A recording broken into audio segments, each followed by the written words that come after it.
Hello everyone and welcome to another video. Now if you wanted top end graphics performance back in mid 2008 and didn't want a dual GPU card, then the $649 GTX 280 would have been a good choice. Those on a tighter budget could have opted for a cheaper GTX 260 and still have had a brilliant gaming experience. Of course AMD were quick to introduce some serious competition with the Radeon HD 4850 and 4870, both of which were more sensibly priced. So what came next? Well, Nvidia dropped the price of both the 280 and the 260 to remain more competitive, although it seems they didn't think that was enough, and that is where this comes in. This is the XFX GTX 260 Black Edition, or GTX 260 216.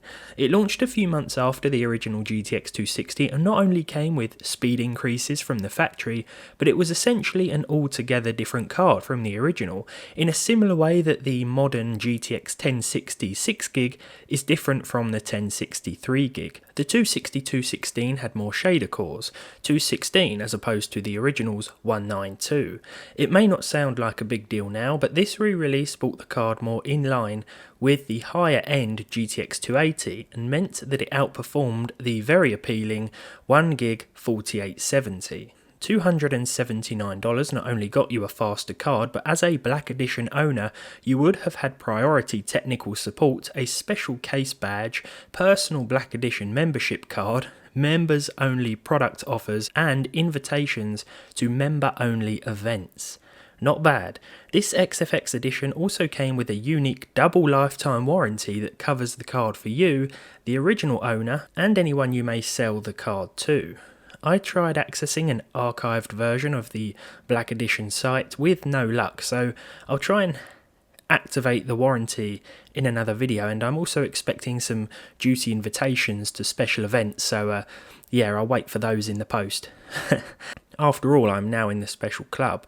Okay, so buying one of these would have made you feel pretty special back in the day, and even now, after paying just £6.50 on eBay, I'm feeling pretty good. But what sort of performance could you have expected, and what can you expect now? Well, here is how it performed with a couple of old games at old school resolutions in comparison to the original GTX 260, HD 4870 and GTX 280. I'll be showing actual gameplay later on when we try and play some newer titles. So I think I underestimated the card a little bit here in terms of what it could do with older games. Starting off here, and we have Call of Duty Black Ops. This is an older title, of course, but the card is limited DirectX wise. Call of Duty Black Ops here at the low settings with 1080p resolution, because again I thought it wouldn't be able to handle much more than that. Actually hit the 91 FPS cap. I'd probably recommend playing on low in competitive games like this just to get as many frames as possible, and here it ran absolutely fine. This was a bot match and it will pretty much perform the same online. I think bot matches use more CPU power, but Black Ops on the Ryzen 5 3600 uses about 5 to 10% of the CPU power, so yeah, it's not demanding either way. Even our GPU wasn't really being fully utilised here. So with Crysis, I wasn't quite sure whether to go for medium or high settings. I ended up going with high because I had a feeling this card should be able to pull it off easily. Now this isn't the remastered edition, of course, that comes out tomorrow, and I don't think this card will be able to run that, but for now the original edition of the game ran very nicely at high with 43 frames per second with a 1% low of 32, so there was really no stuttering going on here. The game ran very nicely. This would have been considered a very good frame rate back in the day when Crysis came out. It's nice to be able to run things like this at 60 FPS, but with older cards, more than 30 is certainly acceptable. And back in 2000, well, this card wouldn't have been released when Crysis was, but if you had bought Crysis and you had this card in your system, I think you would have been very pleased. Now the CSGO gameplay looks a bit stuttery here, more stuttery than the other gameplay, but I actually recorded this in 30 FPS because there were some problems with the capture box at 60 FPS. There were a few stutters here and there. It's a pretty respectable experience at 1080p. I think we've stuck with 1080p throughout in today's gameplay tests, which was surprising. Like I say, the card is limited DirectX wise, but when it comes to those older titles, it can actually handle them quite well. So I realise now I was probably pushing things with GTA 5 in terms of the texture settings. Everything was set on normal at 1080p, but using the high texture settings here does push the VRAM limit quite close to the maximum offered by the card, which is 896 megabytes. 43 FPS was the average, with a 1% low of 22. So again, a few frame dips here and there. I would recommend either lowering the texture setting in Grand Theft Auto 5 with a card like this, or capping the game to 30 if you want a more sort of crispier world to look at whilst you're playing this title. This is probably the newest, or one of the newest of today's tested games, and it runs fairly well, so I'm happy with how the 260 Black Edition performs in this open world classic.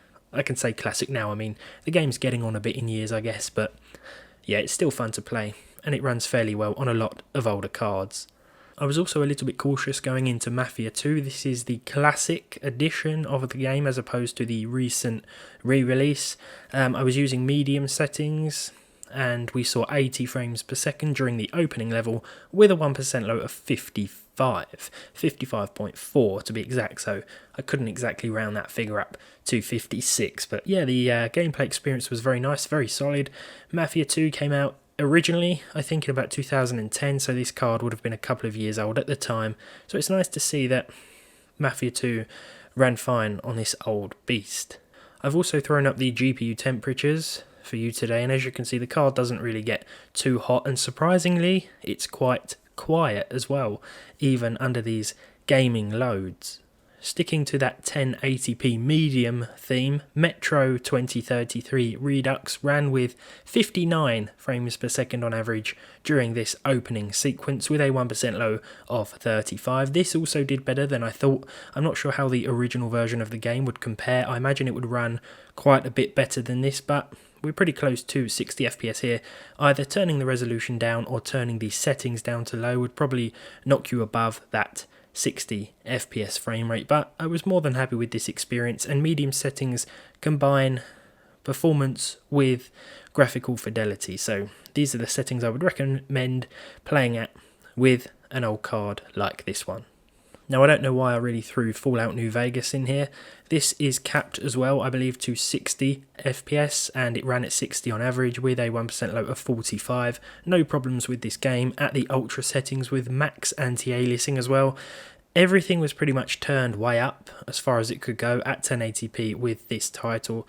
We were just wandering around the first area of Goodsprings here, and everything ran perfectly fine. As you venture out a little bit into busier areas, you might see a few more dips, but all in all, it's going to perform very well. This is another game from 2010, but even when it released in 2010, it wasn't considered demanding. In fact, the visuals were pretty much already outdated at the time, but it's probably one of my favourite games and well worth a play.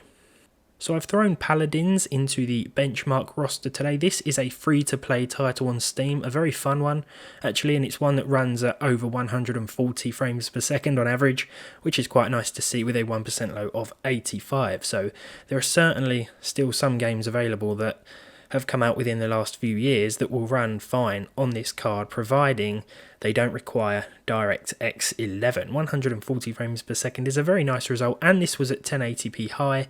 Bear in mind though, anti-aliasing was turned off, and I am not sure how much of a difference turning it on would make in terms of affecting the frame rate. I've also thrown in Valorant here. This is probably the newest title in today's benchmarks. This ran similar to Paladins in that it was getting over 140 frames per second. Again, the 1% low was very similar. We saw 80 here. I sort of had to chop the benchmark footage up here because I kept getting wiped out within a couple of seconds. You know, there are some really good players who play this, and I am not one of them. So yeah, Valorant, if you want to play it, it's free to download, and it will run on an old card like the 260 here. I think we've also tested it with the minimum requirements before and found that it did quite well. But yeah, it runs nicely on this old hardware, and for a card that I picked up at £6.50, roughly about 8 or 9 US dollars I think, or 8 or 9 euros, well, I can't complain.